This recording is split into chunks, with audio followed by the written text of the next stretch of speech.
How can Airbus, which created one of the best-selling aircraft in history, be preparing the ground to bury it?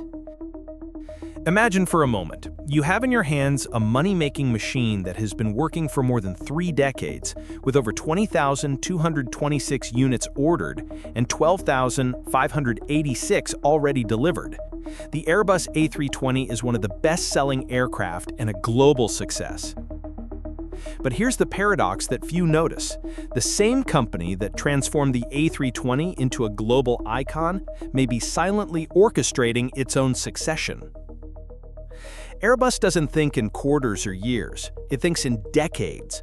And it's exactly this long-term vision that makes the current situation of the A320 so fascinating and potentially revealing about the future of commercial aviation and its new successor.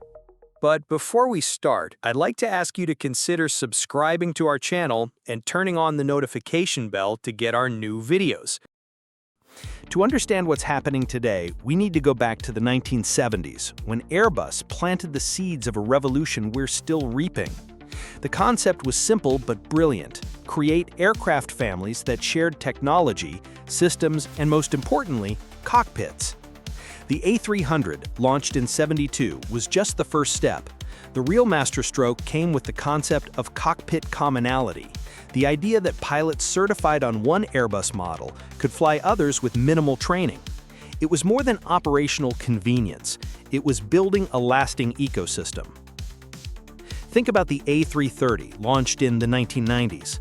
More than 3 decades later, it not only remains relevant, but continues to be one of Airbus's best-selling widebodies and one of the most sought after.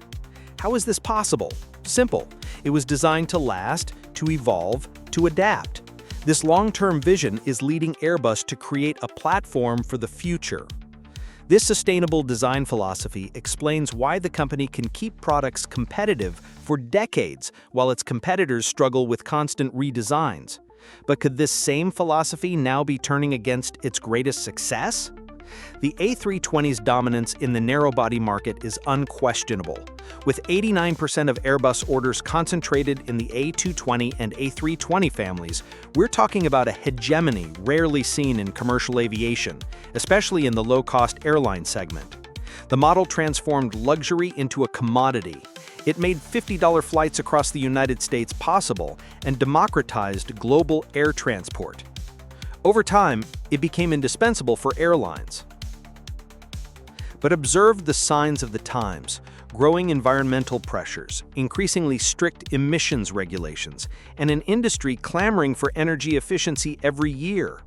The NEO series was Airbus's response to these challenges, offering 15 to 20% more fuel efficiency. However, even with these improvements, we're reaching the physical limits of what this platform can offer. And this is where the paradox intensifies. The A320 continues to be an extraordinary commercial success, but Airbus knows the future will require more than incremental improvements.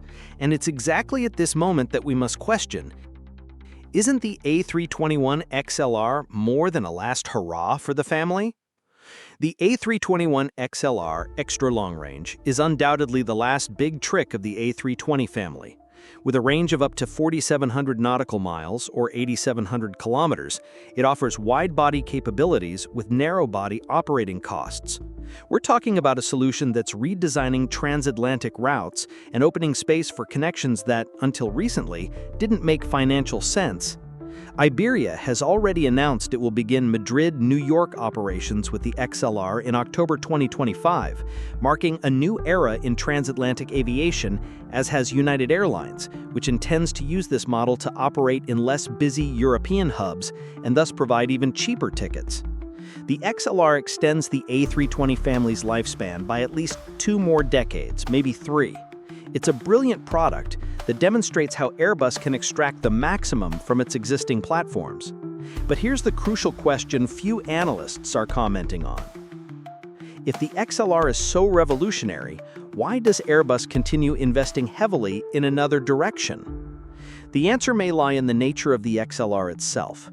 It's not the future of commercial aviation, it's the bridge to that future, an extraordinarily well-built bridge, but still a bridge. The genius of Airbus's strategy lies in how the company assembles its product line to adapt to evolution, to the market, and to build a much larger ecosystem. There are many examples, but if we take the A330neo as an example, it simplifies understanding. Why is this aircraft so coveted today? The answer is simple. It shares the same cockpit as the A320 and A321 XLR.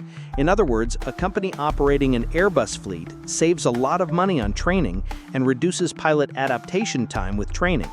We even have a video here on the channel explaining in detail this magnificent Airbus engineering. The A350 followed the same logic but represents the next generation of wide bodies, with cutting-edge technology in composite materials and advanced fly-by-wire systems. It's the foundation for the future of long-haul flights. This interconnected building blocks approach allows Airbus to consolidate the present while building the future. Each product strengthens the others, creating a virtuous cycle of operational efficiency and, most importantly, customer loyalty. But within this seemingly harmonious strategy, a silent change is happening, and it has a name: the A220. In 2017, when Airbus took control of Bombardier's C-Series program, many saw only a defensive move to prevent Embraer from dominating the regional jet segment. But this interpretation drastically underestimated the European company's strategic vision. The model became Airbus's long-term future vision, with 25% superior fuel efficiency compared to similar aircraft and cutting-edge technology that surpasses even the A320neo in several aspects. The A220 represents something the industry rarely sees: a quantum leap in aeronautical design. To better understand the impact of this leap, it helps to look at the key efficiency metrics that airlines use when evaluating aircraft performance. ASM measures capacity. Fuel CASM shows how much fuel costs to transport one seat per mile. On short to medium routes, the A220-300 generally presents 10 to 20% less consumption per seat than aircraft like the 737-700 and A319neo of similar size, and stays close or competitive with the A320neo on short routes, depending on seat configuration and route profile. On longer routes, the A320neo comes out ahead due to the number of available seats and cost dilution per seat. But the true genius of the A220 acquisition isn't in its current efficiency, but in its growth potential. Airbus's acquisition of the model was already seen by the company as a technological platform that would be expanded for decades. Here we reach the heart of the Airbus paradox. Every recent strategic move, the A321 XLR, the A330neo's continuity, investments in the A220, points in the same direction, prolonging the A320's relevance while silently introducing its replacement to the market. The A321 XLR, however revolutionary it may be, essentially pushes the A320 platform's physical limits to the maximum. The platform, however successful it may be, has fundamental design limitations that cannot be overcome with incremental improvements. Meanwhile, the A220 represents a completely new approach. Its advanced composite materials, state-of-the-art systems architecture, and optimized aerodynamic design, much lighter, aren't improvements from the past, they're foundations for the future. The clearest evidence of this strategy appears in statements from Christian Schrerer himself, Airbus's chief commercial officer, confirming that an elongated version of the A220 will become the successor to the A320 narrowbody family. These aren't casual words, they're the official admission of a transition already in motion. Airbus is actively exploring the A220 structure with the 300 version, with capacity between 100 and 160 passengers, range of up to 1,864 nautical miles, ideal for domestic and regional routes, but already competitive on some medium-range international routes.